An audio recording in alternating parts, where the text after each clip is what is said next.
Hello, good morning, welcome. I am Samuel Trapp. This is International Flavor. You are listening to damradio.com, coming to you live from the Lake Ozark Real Estate of the Art Studio. You can call in at 573-746-8020 if you feel like it. And we have all kinds of important issues to discuss today, but most notably is a trans would-be assassin who was jailed over a plot to kill the U.S. Treasury Secretary. I can't decide what's more interesting, knowing why anyone would want to kill that harmless dude. Well, he's not really all that harmless. I guess he says some really weird stuff.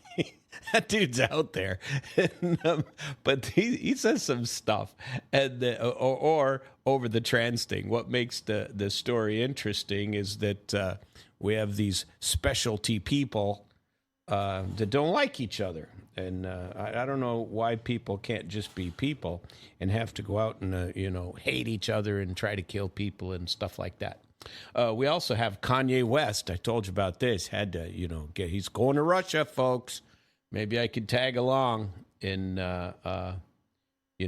Ursula von der Leyen is being told that the angry voters aren't just pro-Russian.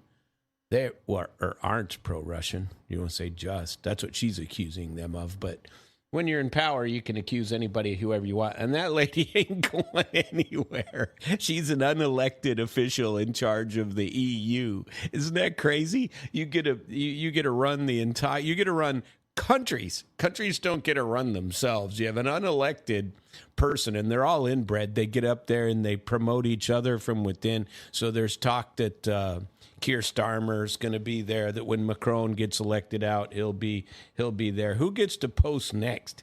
And then they always pick somebody from the pre-Baltic-y, the Baltics, Latvia, Lithuania, Estonia, former Soviet republics. They always throw somebody from there in there. But they never get anybody from Poland. I wonder why that is. And so far, no Ukrainians. Of course, they're not in the EU, but and who knows if there ever will be. I'm wondering if there'll be a country. We also have news about whether or not there should be a concentration camp in Ukraine. So there's a pop singer allegedly telling the truth about this. And so this is, there's some interesting stuff going on. And apparently the very sad and depressing state of Brad Pitt allegedly is starting to drink again. And somebody's told a whole story about it. It's like, you can't. Why are we doing that? You get a whole story about Brad Pitt drinking again. So what? The poor guy, if he's I like Brad Pitt. You can't say love. You end up in the transgender pool, and or I don't know. You know what? I don't know if I can even say that in the pool where they question whether you're hetero or not, or you can't call anyone your partner, or they suddenly, well. So you have a business partner. You have to say the extra words, or people presume something else. It's just nuts. The world's a crazy old place, as we discussed yesterday. But there's a lot of good things going on. But let's start with the Green Goblin, because we like to talk about the Green Goblin. So now the Green Goblin is being faced with two things at once. First one is a huge corruption scandal. So the organization called NABU, which is supposedly CIA backed, right? That they are CIA Western backed, able to do their anti-corruption league. And this is what all the young kids in Ukraine are, because none of them have to go to war. So war doesn't start until you're 25, and you don't have to. You can't be drafted from 18 to 25. So this Fyodorov is 35 years old. And he's, in America, I think the constitutional limit for running for president is 35. They don't have a constitutional limit that I'm aware of in Ukraine, but although I haven't read their constitution because I don't read Ukrainian. But I haven't. I think that they have an age limit as well, but I don't know what it is. But he is allegedly trying to run for president. He called for presidential elections yesterday, and it was a weird rant. He put a weird rant out there, and it just, I don't know if he wrote it himself or if he had somebody wrote it. Had somebody wrote it? Did I just say that? Had somebody write it for him? And maybe he has a team, but it was on social media, so God knows. Trump does all his own social media, allegedly, and doesn't have a social media team. The people that need teams don't have them, and apparently this Fyodorov doesn't have one either. And so Fyodorov says it was a weird rant. He wants to have elections, and he looks extremely young. His name is Mikhail Fyodorov, whose dismissal, he was in charge of the, Defense Department. And when they got rid of Sears, so they got rid of him first. Then there's been protests ever since.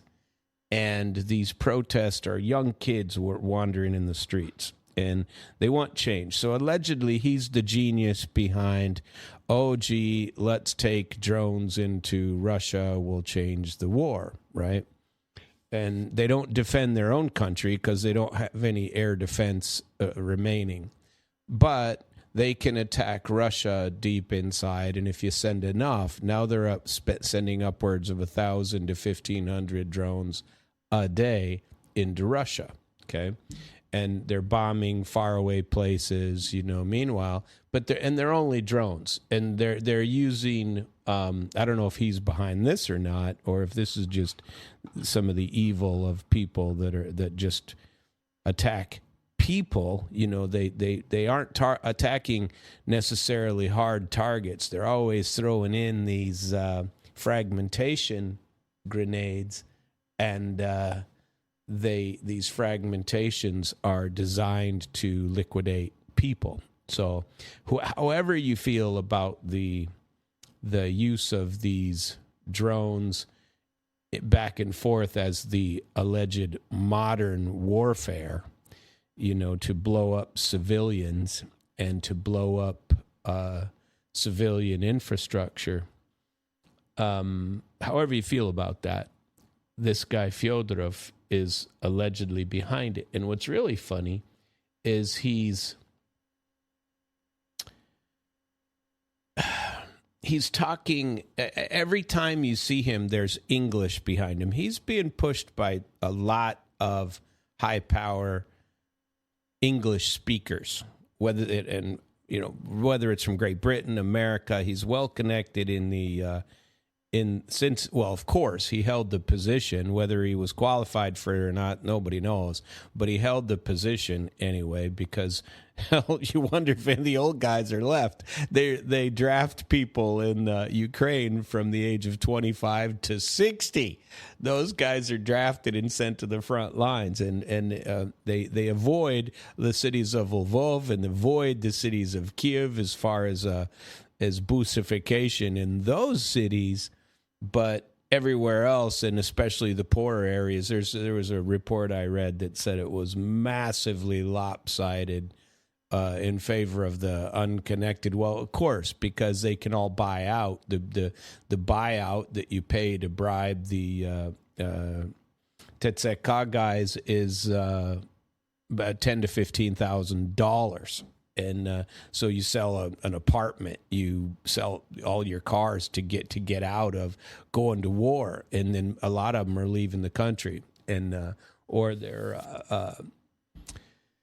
away without official leave. They're deserting in massive numbers on the Ukraine side, and so. But if this guy is so. All these young kids, they would love nothing more than to just be a drone pilot in some basement bunker in downtown Kiev, So you put the drones in a container truck, send them out to the borderlands, and then they take off from there. And you control them from underground somewhere, and you use Elon Musk's Starlink to pilot them, and that's the nature of war these days. And Ukraine is allegedly experts, and this guy Fyodorov is apparently the mastermind behind all of this and the destruction of all the ships in the Azov Sea that they're killing, of all the Russian ships. And then now they're back to that, and they've attacked Black Sea ports again. They had like a 2-day pause while they didn't do it, but Russia's like, I'm not agreeing to that. You blew up all of our container and grain ships, so we're going to keep kicking the crap out of Odessa and any ships you have. So now the droning continues. The war continues. So, but Fyodorov is making a play. So he was let go, and he was surprise fired last month by Zelensky. Well, Zelensky's got bigger problems. He's got this Naboo corruption scandal pushed by the Naboo, which who knows who's really pushing it. But when Zelensky tried to control Naboo last year, the protests were also huge, the same sorts and types of protest. So there you have it. A lot of people think that this Fyodorov and the crowds associated with both of those movements are the same.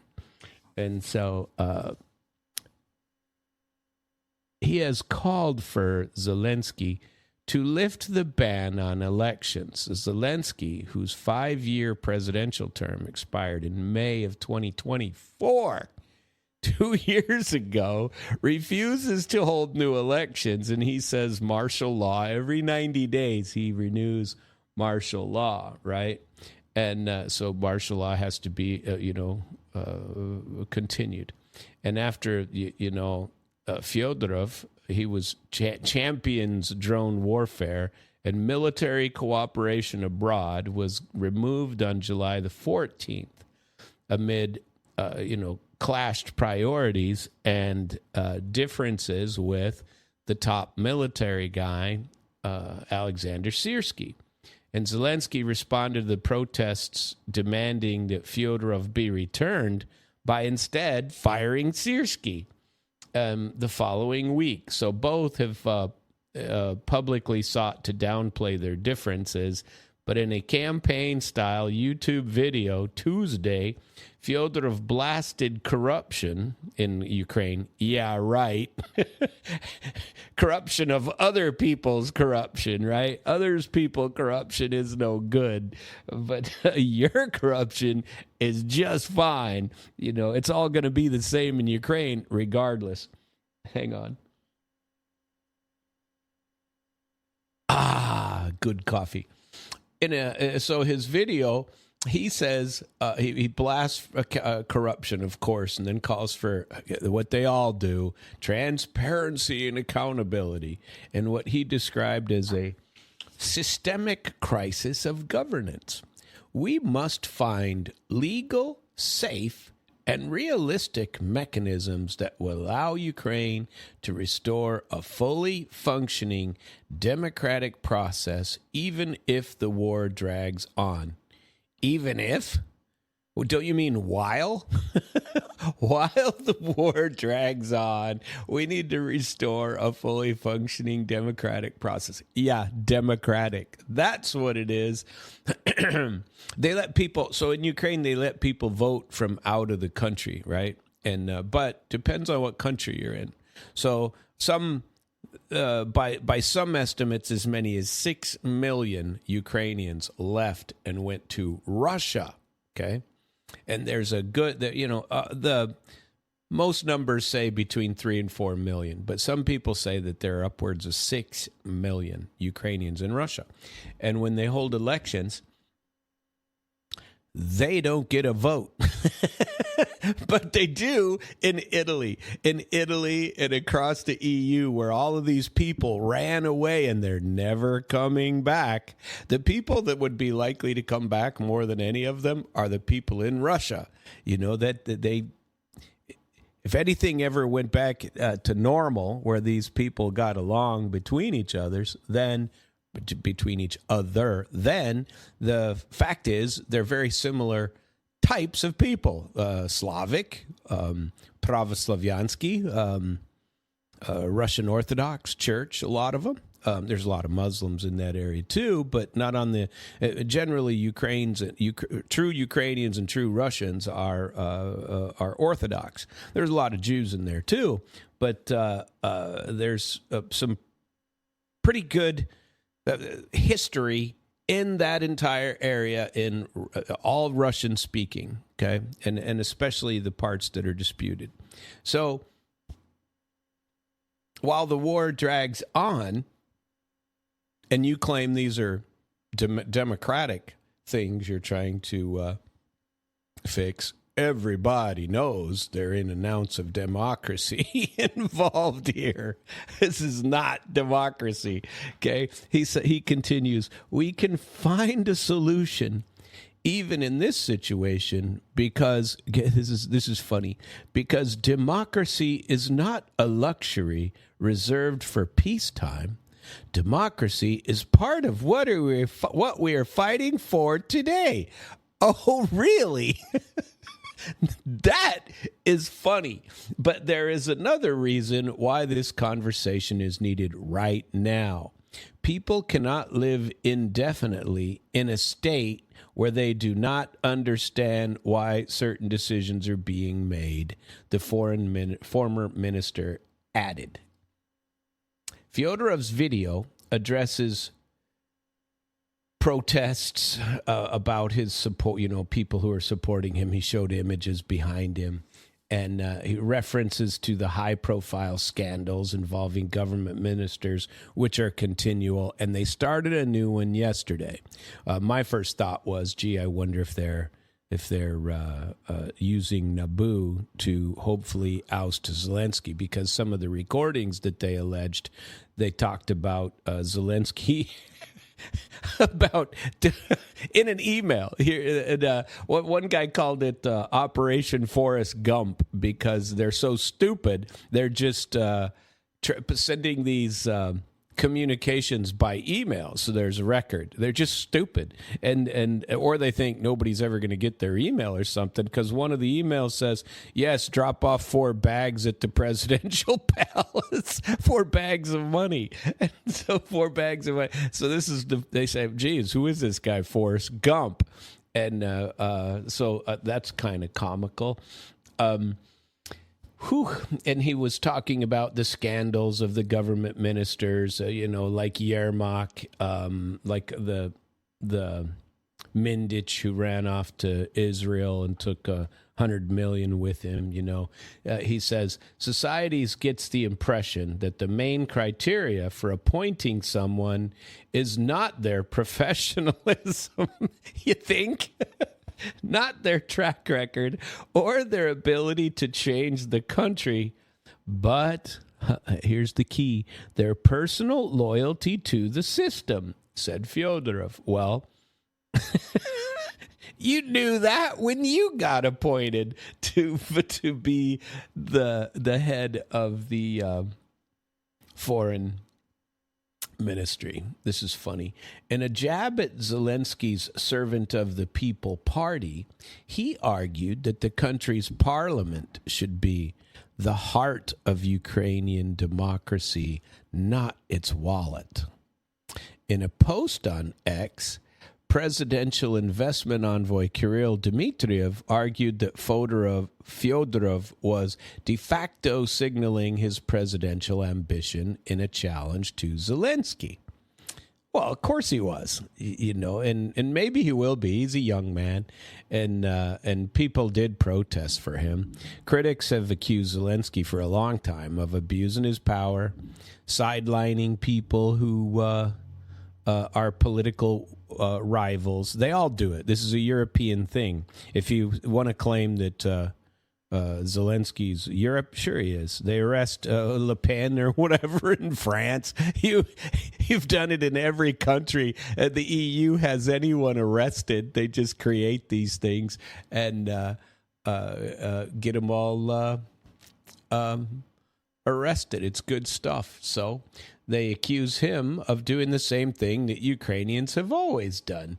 And sidelining officials, any potential political rival. In February 24, remember, he sacked Valery Zaluzhny, who was the top commander before Syrskyi, and he was allegedly credited with the defense of Kiev during the early conflict, and then later he sent him away to be the ambassador in the UK.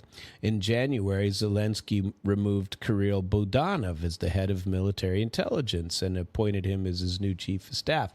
And Zaluzhny and Budanov had significant public support and pulled close to or ahead of Zelensky, so you gotta put them somewhere else. You know what I mean? You gotta move them to somewhere where they're not going to be as influential, is what they allege about the old Green Goblin.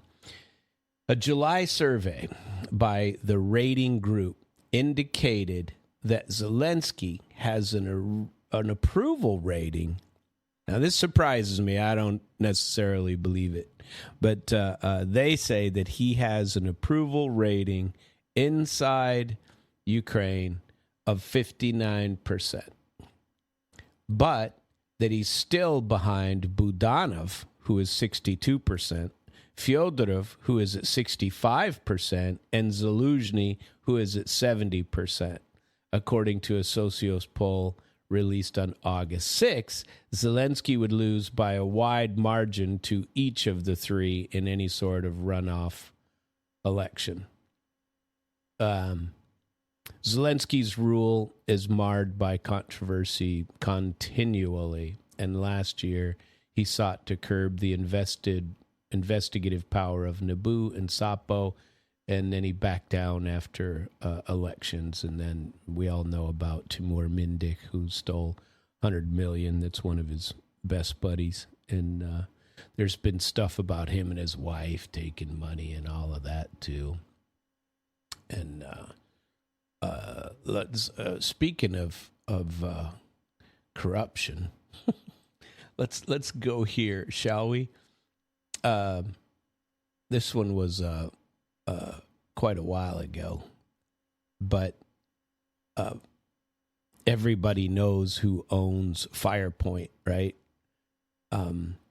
Assuming the transcript is authentic, Mindich's conversation with Defense Minister Rustem Umerov, who resigned in July and over corruption, also confirms beyond a doubt that he was running Firepoint.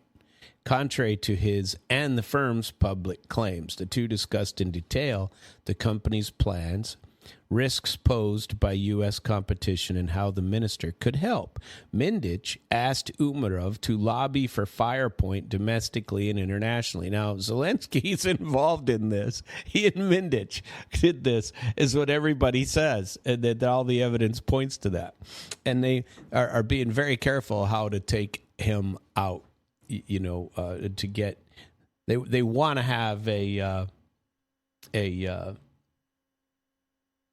an election at some point, but so far not happen.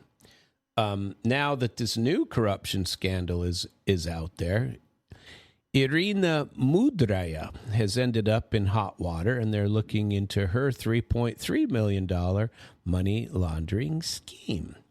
So Zelensky fired Irina, the deputy head of his office, after media reports indicated that her home had been raided as part of the anti-corruption probe over this money laundering. And this NABU announced on Wednesday, and the special anti-corruption prosecutor, the special anti-prosecution prosecutor, were targeted an alleged criminal organization led by a current or former lawmaker and involving senior officials of the Zelensky office. Here we go again. Feel like Ronald Reagan. There you go again. Naboo later said members of the group had laundered 3.3 million, which is 150 million hryvnia, in cash through shell company accounts to finance bail for a defendant in an investigation. That corruption case centered in part on $100 million embezzlement and kickback scheme, including Energo Atom, which was masterminded by Timur Mindik. While Naboo didn't name the suspects, ZN.UA, which cites law enforcement services, it's a Ukrainian publication, identified them as Mudrea, a lawmaker named Vadim Stolar, and ex-MP Maxim Mikitas, and added that several Justice Ministry officials and Sense Bank representatives had also been targeted. So the defendant in need of bail, Ukrainian minister, identified him as former energy minister German Galashenka, who was fired after the Midas scandal broke and detained as he attempted to flee the country. Gotta go. That's what they all do. Take their money and run. Well, they don't even have to take their money. They leave the country and then just wire it to themselves. Recordings released by Naboo featured discussions about moving the bail funds to avoid scrutiny. In one excerpt, Mudrea, they say she's unidentified, but they say it's likely Mudrea, cite another unidentified person as saying, corruption needs to be systematized and controlled, not fought. And another voice adds, and led. We got to lead them too. This is the Forrest Gump investigation, right? Well, corruption just needs to be systematized and controlled. We don't need to fight about it. Well, yeah, but we need to lead it. That's great. The scandal is part of several high-level cases. Earlier this month, anti-corruption authorities accused former ambassador to the U.S., Olga Stefanishina, of illicit enrichment and inaccurate asset declarations. Last month, they accused several senior officials in Ukraine's foreign ministry of large-scale fraud, embezzlement, money laundering aimed at stealing foreign money. No. They had videos of this in all the trucks, all the cars are in the background, and there's this group of young kids in the back of this like a hatchback sort of car, and they're all pulling money out of it. They're just taking bags of money. It's another delivery of Western money to Ukraine. Well taken care of. Oh, gee, let's buy some arms, right? Buy some arms. You're buying partying in the Caribbean, or I'm sorry, the Mediterranean for these guys, and buying their boats down there. That's what you're buying, and they're all rich. I mean, you ever met a Ukrainian?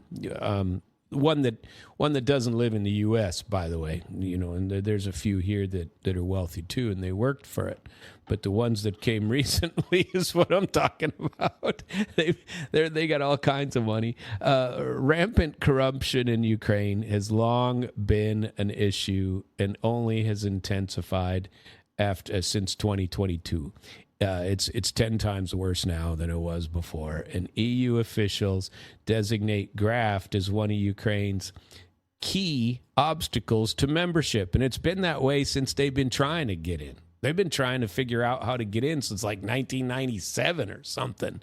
91 is when they got their alleged independence from Russia and suddenly became vassals of the European Union people and the Victoria Newlands of the world. But corruption has always been there, and they've always been told you got to deal with this, or at least hide it a lot better, right?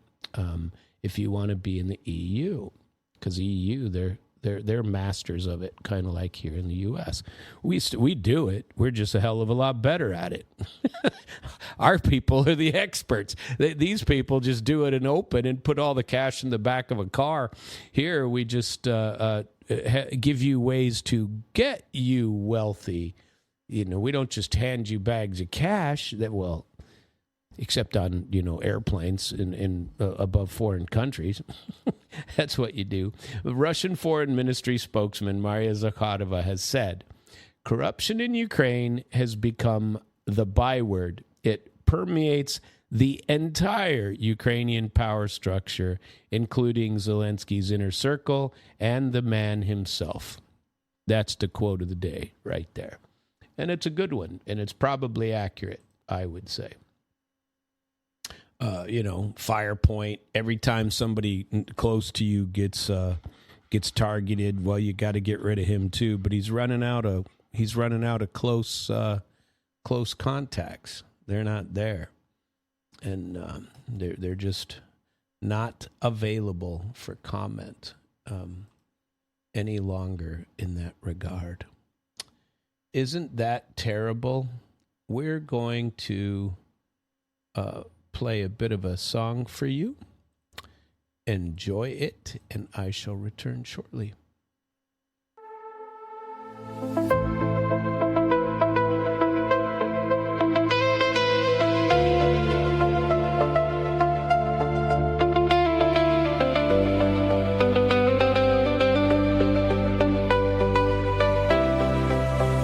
Another night, another empty room.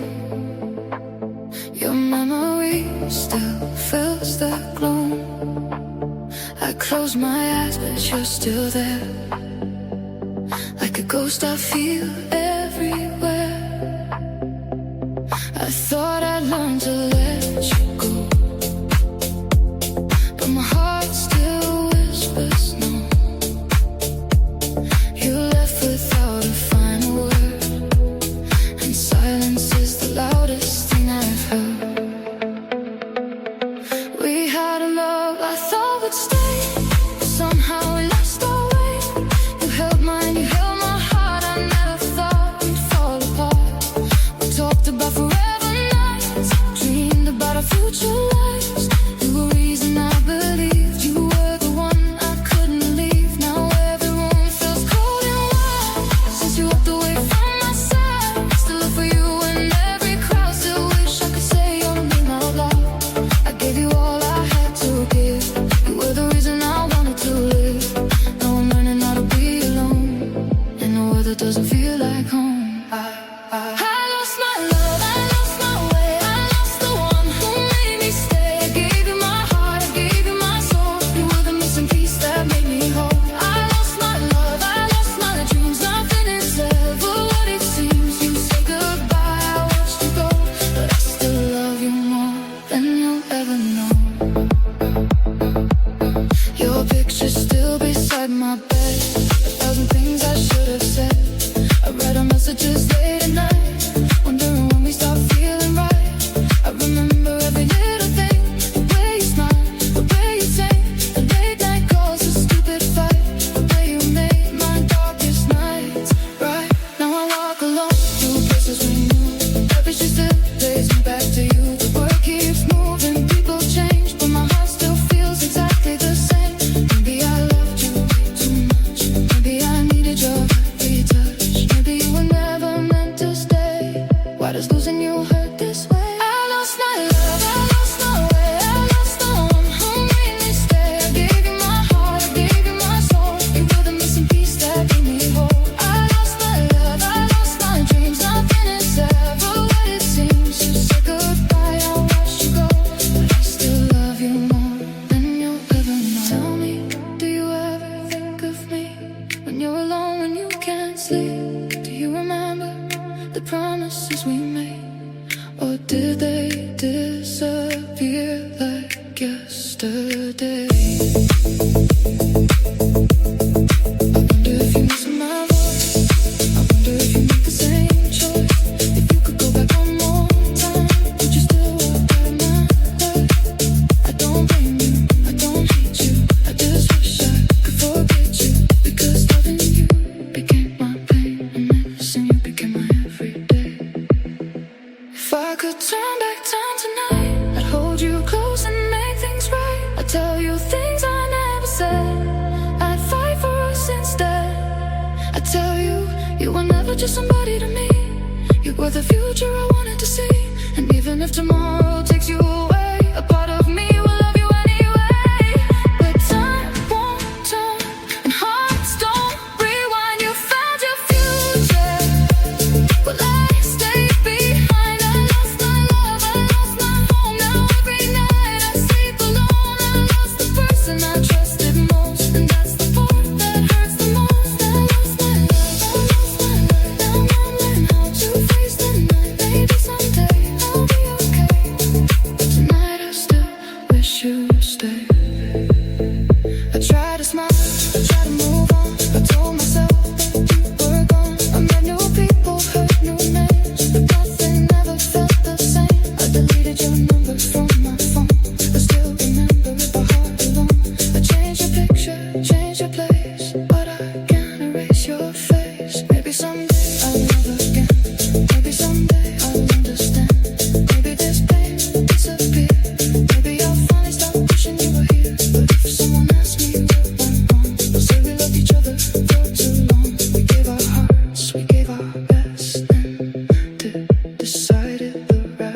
forget you.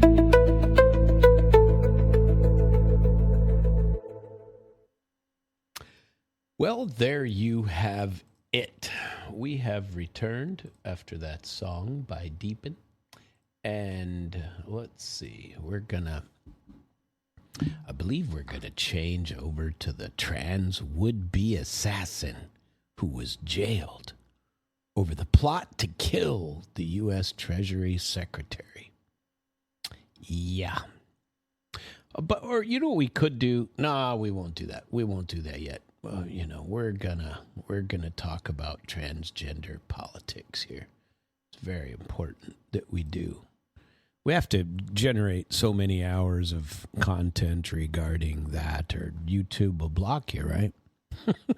YouTube blocks everybody unless you do something. A biological male. Here's how the story starts. A biological male who identifies as a woman was sentenced on Tuesday to 6 years and 1 month in prison after pleading guilty to plotting to kill U.S. Treasury Secretary Besant.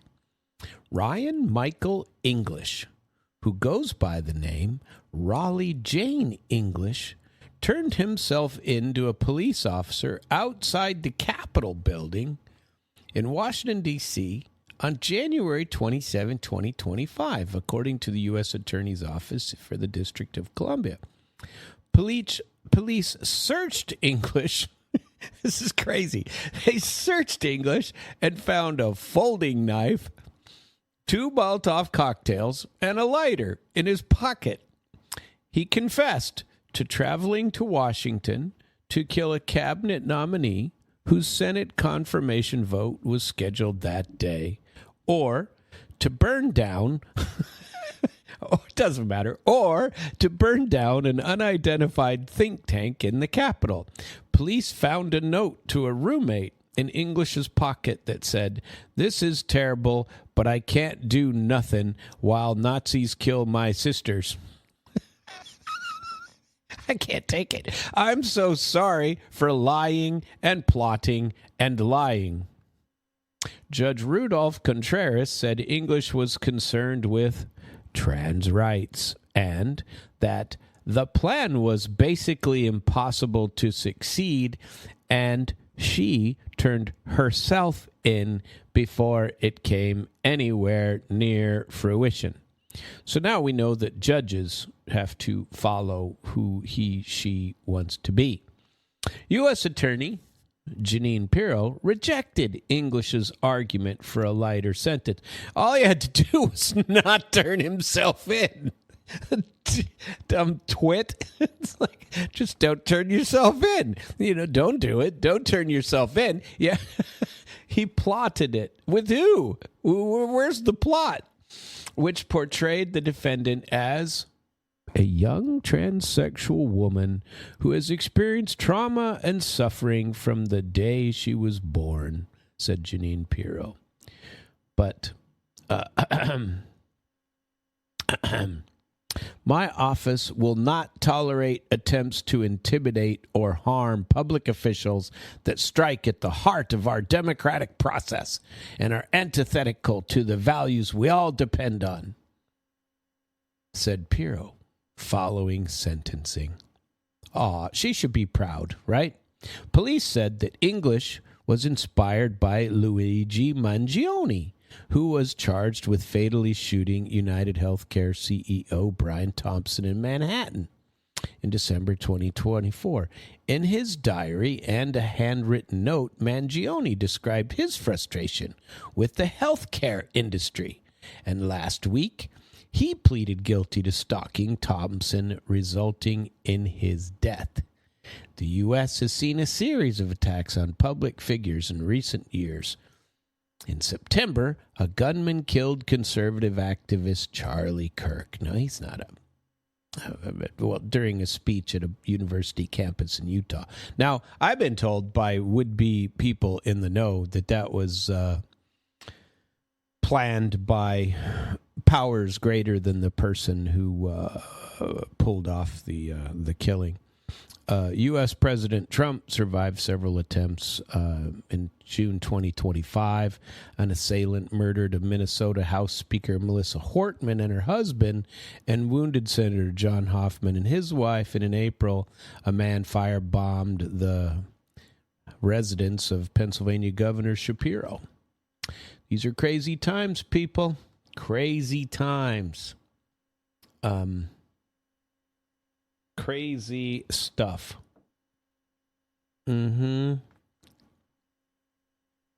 Apparently, where did this story go on Trump and Xi Jinping? But you know what? Before we get to that, because Trump has lots of news. Trump and Canada have a deal. You could ask about that in a few minutes. And Trump and Xi Jinping, and Kim Jong-un this year are going to meet. How do you like that? But more importantly, Ukrainian national Vladimir Z was apprehended in Croatia at the behest of Berlin and is accused of sabotaging the pipeline Nord Stream 2 in 2022. He's been getting away with it for 4 years. Isn't that crazy? So the Croatian police arrested him, and he's suspected, and now he's headed to Germany. The German Federal Prosecutor's Office said yesterday, well, actually today, because this is today's news, and it was,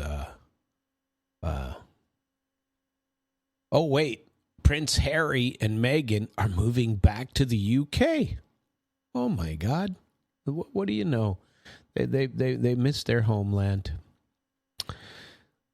Well, that's big news. Maybe it should usurp the federal prosecutors of Croatia and Germany working together. Vladimir Zhuravlyov. You know what a Zhuravel is? It's a crane. Zhuravlyov. And so Zhuravlyov, so that'd be like Vladimir Crane, had been apprehended in the Croatian city of Pula under a European arrest warrant. According to the warrant, Zhuravlyov, a trained diver, is accused of planting the explosive. So who do they have? They have this trained diver. They have the strip lady, the lady who was the pinup girl for some nudie mag in Ukraine. And so she's got, centerfolds of her. And she was arrested as also being part of the dive team that went and blew up Nord Stream 2. Now we have this guy, and there was one other guy. So German investigators say that the attack was carried out by a small group of Ukrainians who used forged documents to rent a sailing yacht and transport military-grade explosives from Rostock, Germany, to waters near the Danish border of Bornholm, and the group used commercial diving equipment to plant the charges on the pipelines at a depth of 100 meters. A Wall Street Journal journalist, Bojan Panchevsky, even claimed in a recently published book that the glamour model, the one I was telling you about, was among the yacht's crew. But Moscow has dismissed this Ukrainian frogman theory as a fantasy and argued that such a complex operation couldn't have been carried out in NATO-controlled waters by a small group without state assistance or Western intelligence. Zhuravlyov had previously evaded arrest, and while living in Poland in 2024, he ran to Ukraine before he could be apprehended, and Der Spiegel reported that he crossed the border in a vehicle that belonged to the Ukrainian military attaché. He would later apparently return to Poland, was detained there in September of 2025, but then Warsaw rejected Berlin's extradition request as unfounded. Well, he should have stayed in friggin' Poland. Why would you go to Serbia? Arguing that blowing up critical infrastructure during a war is not sabotage. It's a military action. So he gets away with it. So Poland says, nah, that's war. Sorry. So that means that, by that by that argument, you could go into Poland or Russia, just blow crap up. Nobody'd say a word. That's military. If you're especially if it's things that you're supplying to the Ukrainians, right? That's a nonsensical ruling. Off on its face, I mean, maybe there's some law that says that's what it's supposed to be, but that seems pretty interesting. And if they already ruled, how could they extradite him? How could Germany now extradite him from another country? The September 2022 explosion severed 3 of the 4 Nord Stream pipelines built to carry Russian gas to Germany. German authorities say the alleged team was led by Sergei Kuznetsov, and he's a Ukrainian Special Forces member. He was arrested in Italy in August of 2025 and extradited to Germany 3 months later. Prosecutors charged Kuznetsov in June with war crimes for attacking civilian infrastructure, and his trial will begin this fall. So civilian infrastructure, you're attacking civilian infrastructure. What the hell are the Ukrainians doing all over Russia? You know, but I guess it's only in German. And how are they going to get jurisdiction over blowing up the pipeline outside of German waters? They said they were outside of Belgium, right? Something's weird here. We'll see what happens, but it could be an entertaining story to follow. And have you ever heard the whole story? No. Why have you only heard half the story? Because the story behind the most destructive act of industrial sabotage is still a web of excuse, misdirection, lies. You know, remember when Biden said that won't be a problem. We'll take it out. If we have to take it out, we'll take it out, right? The Nord Stream saga has taken a turn. After that new book was published, it came out on June the 19th. It's called The Nord Stream Conspiracy, the greatest sabotage in history. And it's an inside look at the operation that destroyed the Nord Stream pipelines. And this Penchevsky, he didn't talk about the official story circulated by the German media that the Ukrainian commando unit carried out the attack, but add some pulp fiction flourish. You know, he says that is the story. And in fact, he blows it up, goes even further with it. Was he on the bestseller? I don't know.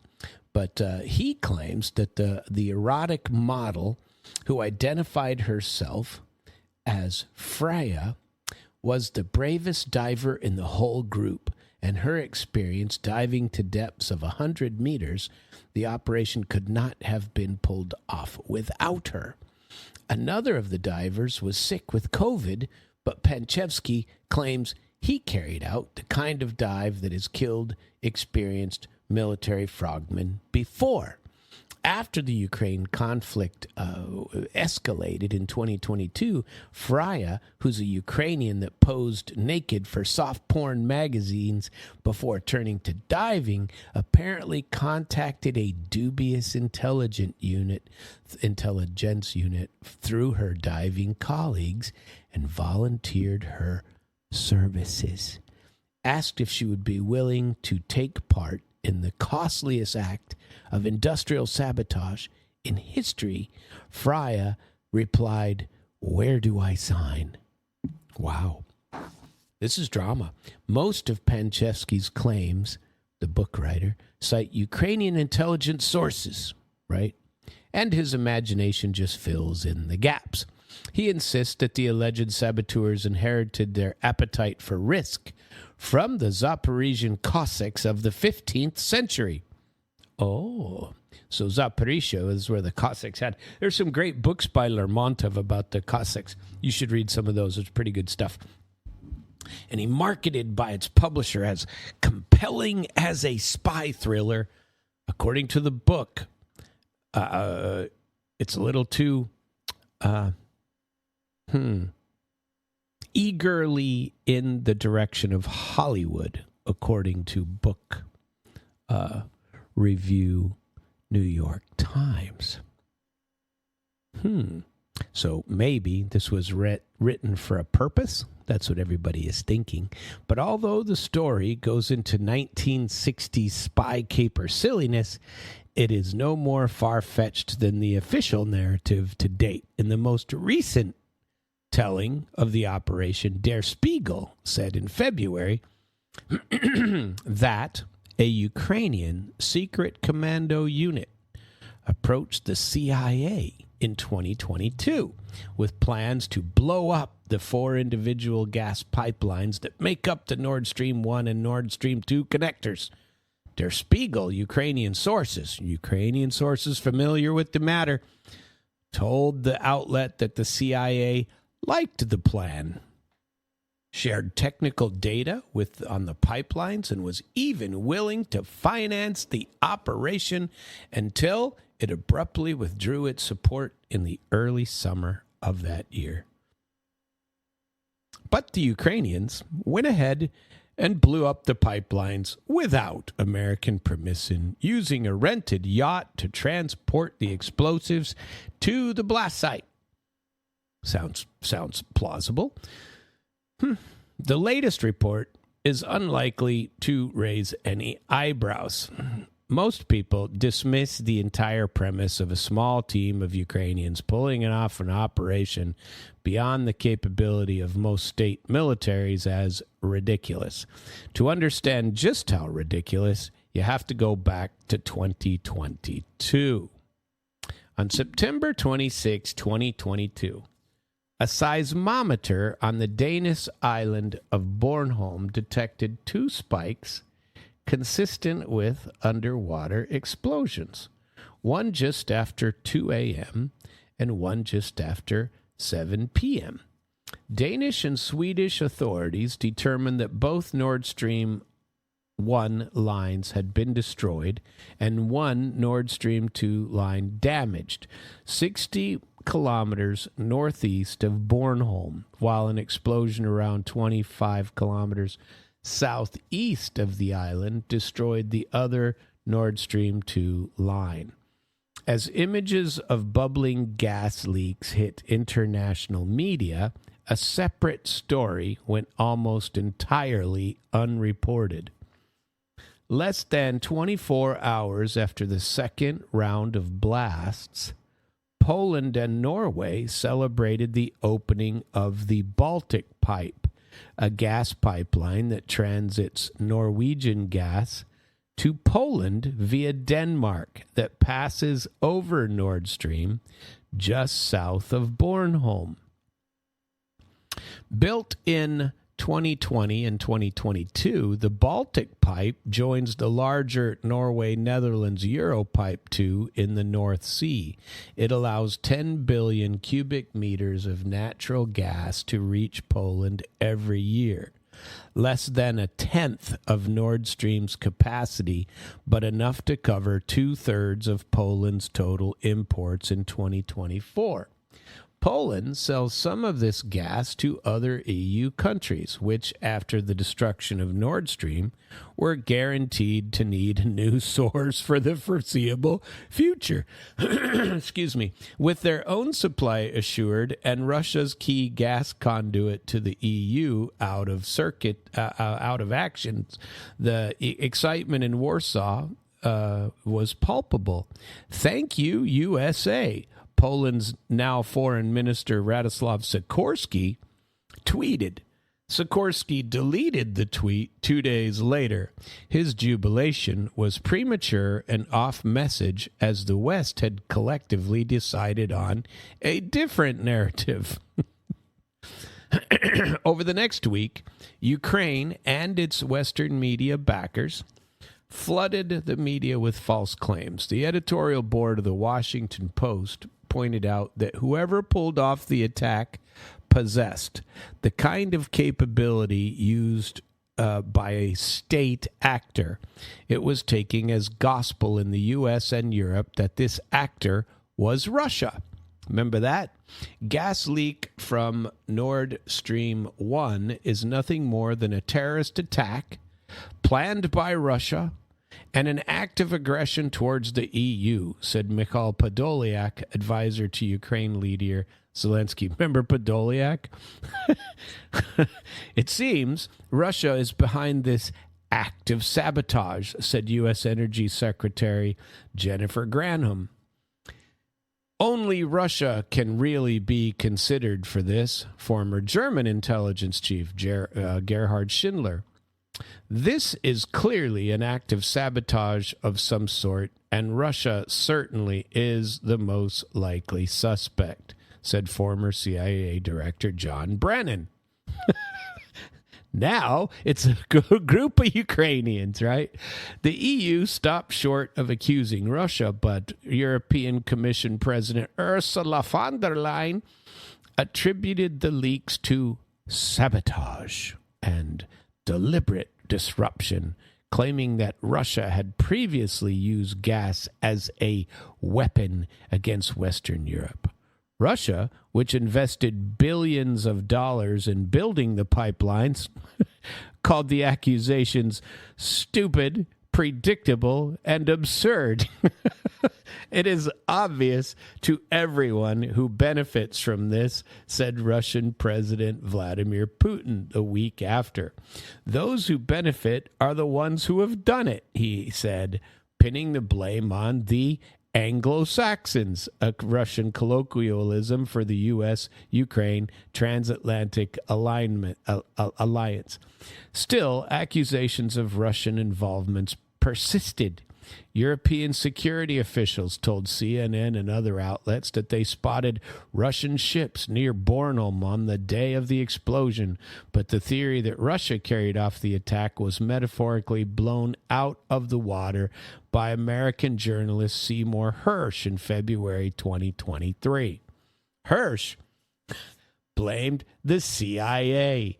Over a series of reports, Hersh made the case that the CIA, working with the Norwegian Navy, used NATO military exercises in the Baltic Sea in June of 2022 as a cover to plant remotely triggered explosive devices on the Nord Stream lines. Citing a source with direct knowledge of the operational planning, Hersh alleged that the order to carry out the operation came directly from U.S. President Joe Biden.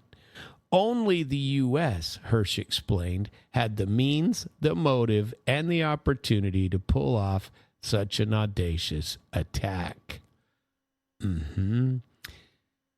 The Nord Stream pipeline sat on the seabed at a depth of between 80 and 110 meters. At this depth, divers have to breathe hypoxic timic gas, carry around 90 kilograms of equipment, and spend roughly 90 minutes decompressing on the way up for every 2 minutes spent on the seabed.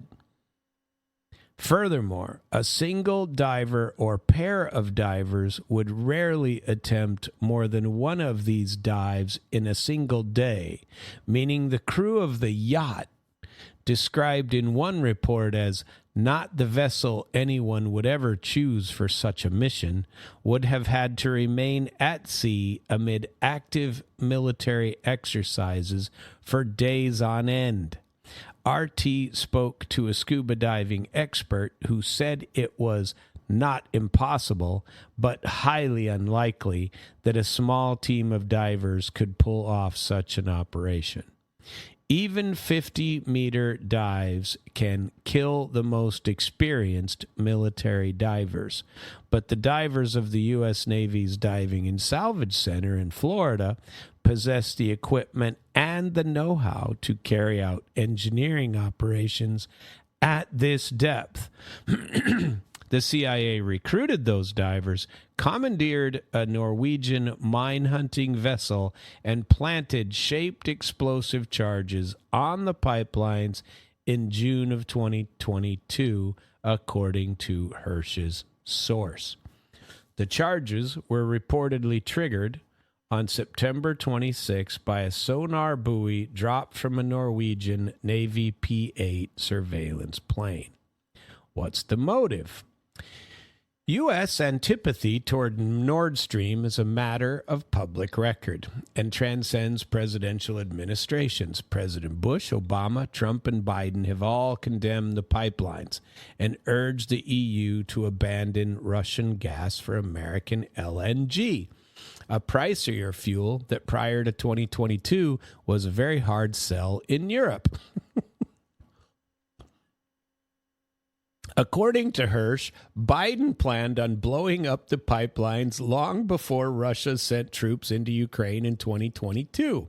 As he worked out the logistics with the CIA behind closed doors, he delivered a public threat in early February. In the event of military action by Russia, there will no longer be a Nord Stream 2. We will bring an end to it, he said. Oops, sorry about that. I was going to play something for you because it's entertaining, but apparently I still have music going on. Let me see where that is. And I shall off it. Turn it off, in other words. There you go. Sorry about that. Because we've got to hear this quote. This is going to be highly important, right? Let's see. Where'd he go? We already read about the trans guy. Damn it. Now I lost my page.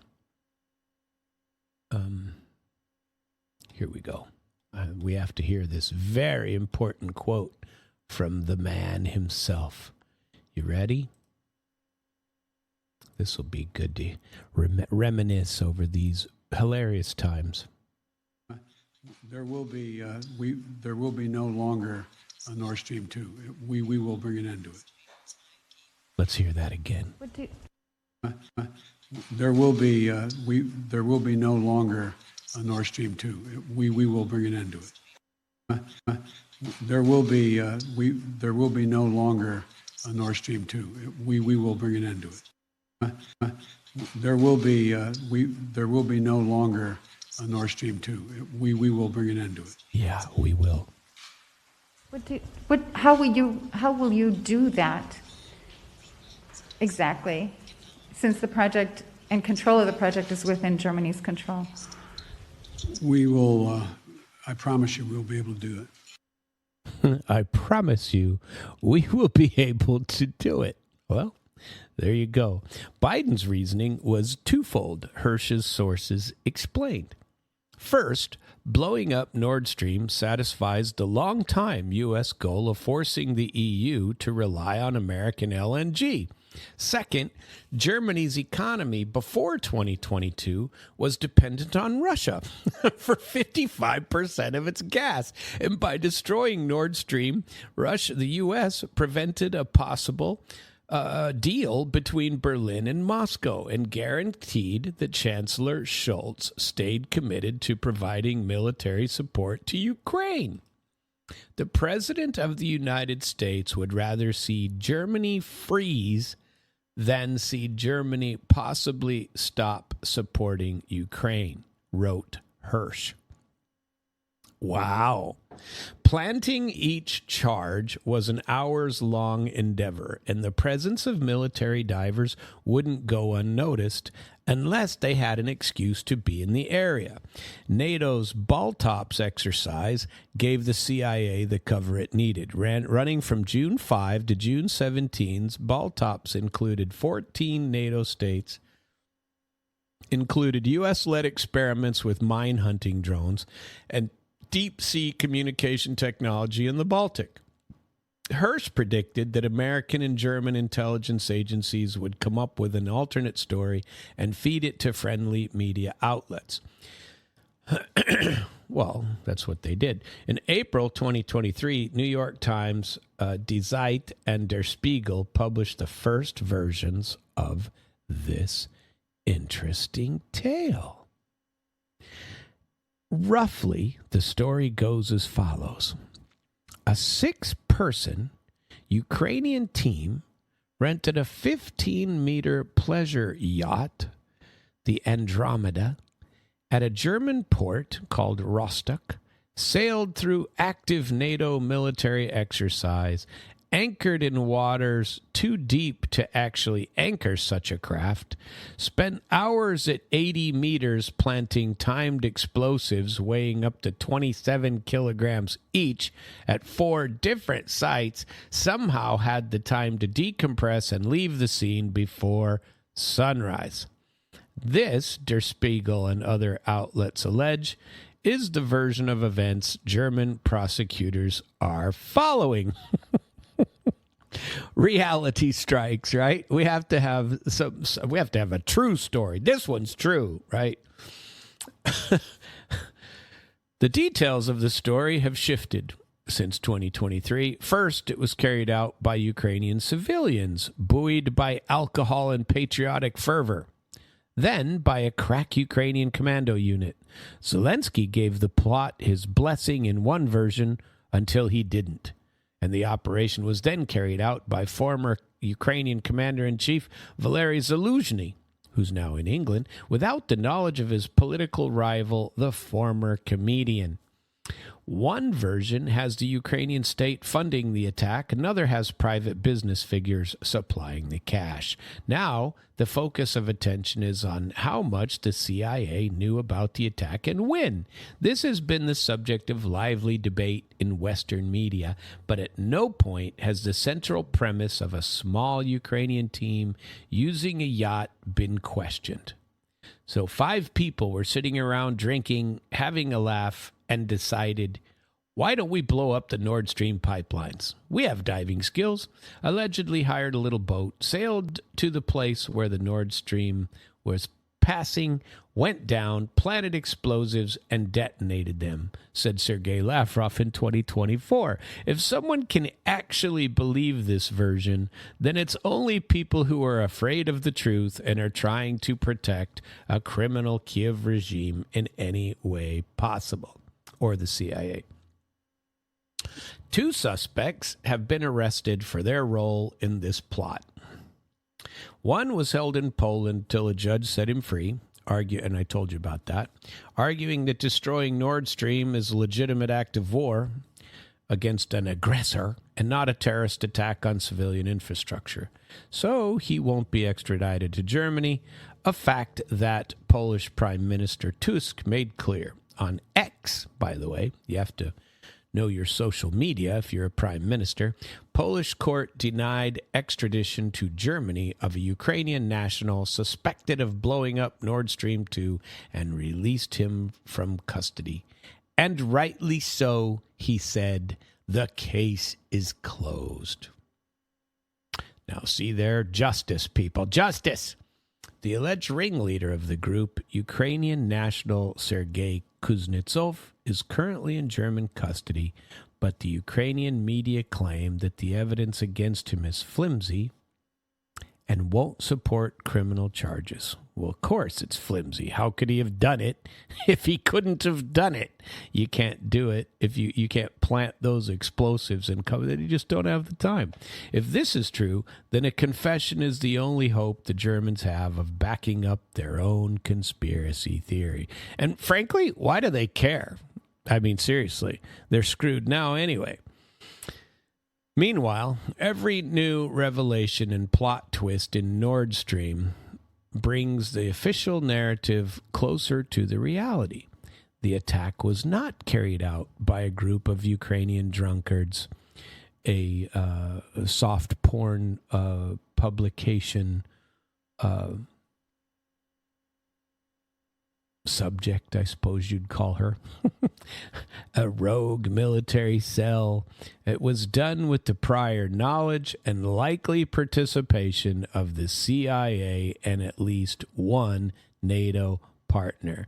That's why nobody takes the Western media's kabuki theater seriously. They all know who did it, and they're just waiting for the official narrative to catch up, which it'll do in about 30 years. Meanwhile, they might throw a couple of Ukrainians in jail and let them rot for a while, because that's what people do to protect their propaganda. Yes, yes, yes. Even against reality. Doesn't matter. So there you have it. Interesting story, though. I like that stuff. And who knows what'll happen. But the old Biden, should we listen to him again? Nah, we won't listen to him. So, remember we've been talking all this time about being banned on YouTube. Now we have Serbian filmmaker Emir Kusturica, who accused YouTube of waging a war against people who think independently and tell the truth. The Google-owned platform deleted his channel without any warning, just like they did to Diane Panchenka. 2 million subscribers, just deleted her one day. Nuts!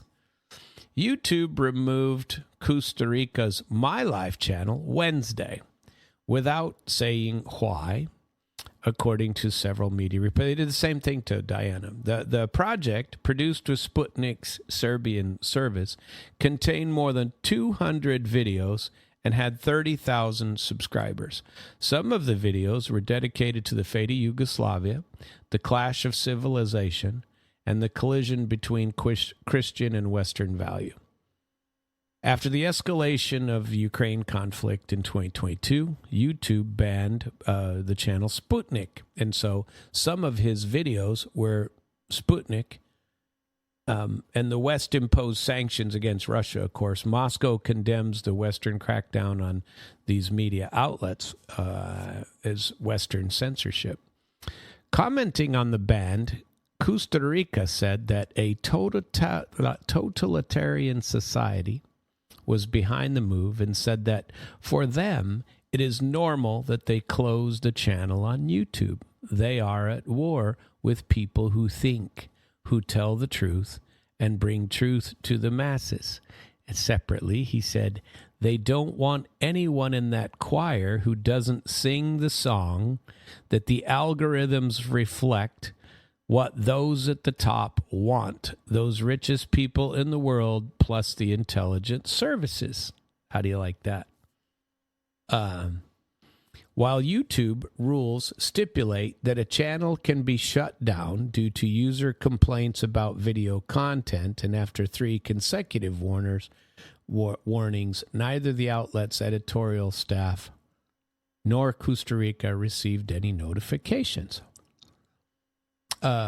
Margarita Simenyan, who I listen to all the time, condemned this move as well. And she described the issue with Costa Rica, and she said to him, welcome to the club, maestro, she wrote, referring to the sanctions placed on her. So Costa Rica was born in Sarajevo in 1954, and he's one of Europe's most decorated filmmakers. He won the Palme d'Or at Cannes for When Father Was Away on Business in 1985. He won for Underground in 1995, and The Time of the Gypsies, Arizona Dream, Black Cat, White Cat cemented his reputation for politically charged cinema. Costa Rica has been a Ukrainian critic, and he argued that the conflict had been long prepared with the assistance of the Pentagon and was a war against orthodoxy, while describing the Ukrainian government as pro-Nazi. You can't say those things. If you say that the Ukrainian government is pro-Nazi, that they are destroying the Orthodox faith, and that they are long preparing war with the assistance of the Pentagon, all 3 of which are true, you get banned on YouTube. They slam you. They throttle me for sure. They throttle my channel. Certainly my Russian version of it, and it was growing very quickly till they that was in August of 2024, I think it was, when I was in Vladikavkaz, that I noticed severe throttling of my work, and that was really weird because I don't make any bones about it. I who the hell am I? It's a small channel anyway. I had like 15,000, 20,000 subscribers, nothing major, you know. And so why throttle me? Who the hell am I? You know, I'm not on any of these multi-million channels. I don't agree with them throttling other channels either, just to be sure. So make sure everybody understands my take on that. I dislike it. So, how about this? ChatGPT maker OpenAI announced that it is decelerating the development of its AI models, citing security risks. In July, one of the company's advanced AI bots escaped its testing environment. Nobody knew it escaped, gained internet access, and hacked into the servers of the Hugging Face online repository for AI models and datasets. AI said in a statement on Tuesday that the Hugging Face incident and the overall rise in the capabilities of its artificial intelligence models have added urgency to our work on strengthening our monitoring, alignment, and containment safeguards across all stages of the training process. As models become more capable, the risks associated with developing and testing them internally also grows. Our standards for monitoring, alignment, and security must stay ahead of those risks, said the statement. The company, headed by CEO Sam Altman, said it has temporarily slowed the pace of scaling while it works on implementing the upgrades. Wow. The measures include a 2-week pause on the training of the latest OpenAI models and the assignment of additional AI bots to monitor the behavior of AI agents during testing, it announced. So AI is escaping and going out somewhere else? I tell you what, let's put on another couple of AIs to monitor the ones that are escaping. There's a good plan, right? I don't know. I mean, I find this amusing. The company's largest planned training run remains on hold while we conduct small-scale training and evaluations to assess model behavior, validate our safeguards, and establish more evidence of alignment before proceeding. Alignment is the process of making AI systems behave as intended. Sounds reasonable. And they have to be responsive to human oversight. Last week, U.S. Senator Bernie Sanders published a letter to the CEOs of the 3 leading AI companies, OpenAI, Anthropic, and Meta, urging them to stop building machines that humans cannot control. Mr. Altman, Mr. Amodi, and Mr. Zuckerberg, in the interest of humanity, stand by your words. Pause AI development, he wrote. The incidence of AI going rogue should be a wake-up call, said Sanders. He warned that the technology falling into the wrong hands could lead to the development of new bioweapons resulting in the deaths of tens of millions of people. No, only, I shouldn't say that. It was a joke. It's only a joke. I was going to say, wouldn't that be Anthony Fauci? You could have him, maybe if he had AI, he could have done it quicker. That's a terrible thing to say. When addressed about the Hugging Face incident last month, U.S. President Trump said that we're looking at AI. We're looking at controls. That's general, isn't it? However, he insisted that America must be the global leader in AI, adding that he didn't want any regulations that would leave the country, quote, second to China. Can't have that now, can we? Can't be second to China? Oh, Well, we've traveled around today. We've done some serious cruising around in topics. So let's come back home for a second and talk about Trump and Canada that has a deal. Trump and Canada have a deal. This is by Rachel Marsden, and you can reach her at rachelmarsden.com. Donald Trump said just before midnight Washington time that he has a deal with Canada to avoid 50% tariffs, and thus the tariffs are on pause for 3 days. Although that may not be the case a few seconds from now, just ask Iran. Oops, here we go again.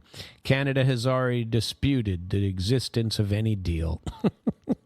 If midnight strikes on the eve of August 19 without Canadian government negotiators agreeing to Trump's demand, then Canada faces 50% tariffs, according to Trump. Except now, apparently, Canada has a deal with Trump for 3 days. Clock those 3 days. Best to check that reservation again before leaving the house, though.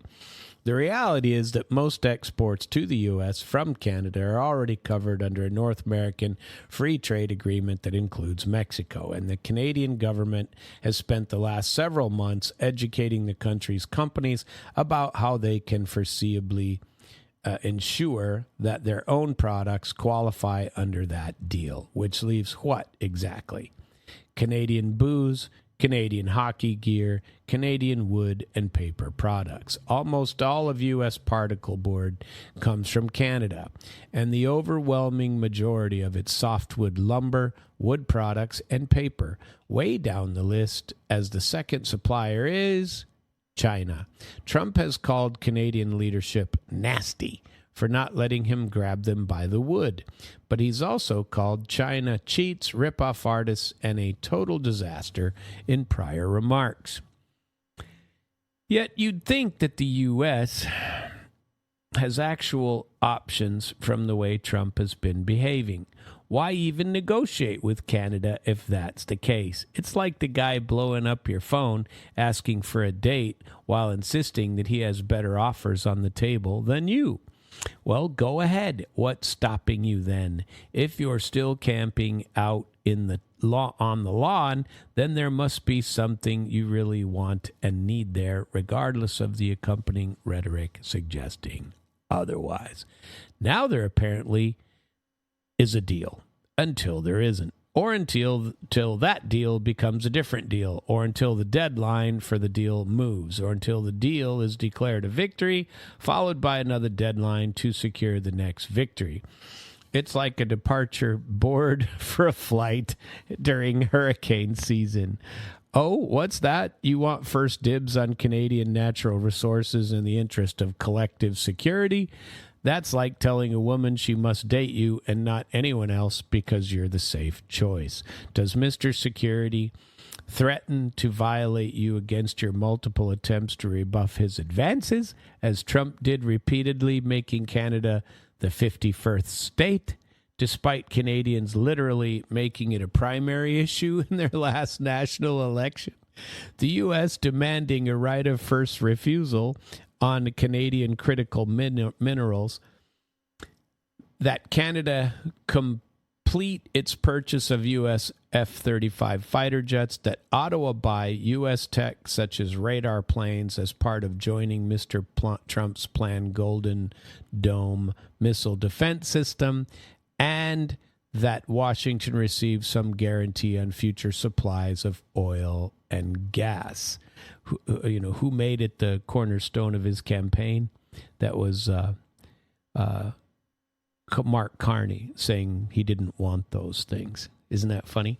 You want all that in exchange for holding Canadian hockey sticks and booze hostage? No wonder Canadians are willing to wait out the drama and honestly don't even care if a deal is ever made. So, I don't know. That's kind of comical. I like it. What else is happening? Japan is playing with fire over nuclear ambitions, says China. And I think we're going to end on that note. we'll follow up tomorrow. Actually, this is the last show of the week, isn't it? Tomorrow, Friday, is Civic Outlaws. We've got some good topics tomorrow. I think we're going to do a follow-up on that crazy story up in Idaho and a couple other things on the lawsuit that we've got going on and that kind of issue with MOLAG and Civic Outlaws. Till that time, enjoy your day. I enjoyed the rain yesterday, but I could use some more. I kind of like that kind of weather. I hope you all have a very beautiful mid-Missouri day.